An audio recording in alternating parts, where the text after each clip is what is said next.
Sa akin po, hindi ko pa masabi, no?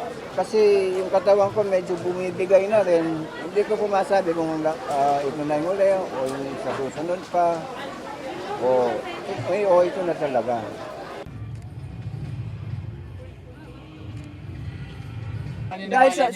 Dahil po sa paniniwala po sa Diyos na siya lahat ang nakakaram, kung ano, hindi mo alam kung tumawag ako sa Panginoon. Noon po yan, gumaling po ako noon. Kasi po pag kung babasahin mo lang po kasi sa Bible, parang hindi mo po siya naintindihan masyado. Pero pag po naka-in-act po, mas naintindihan mo po yung hirap niya po para sa atin.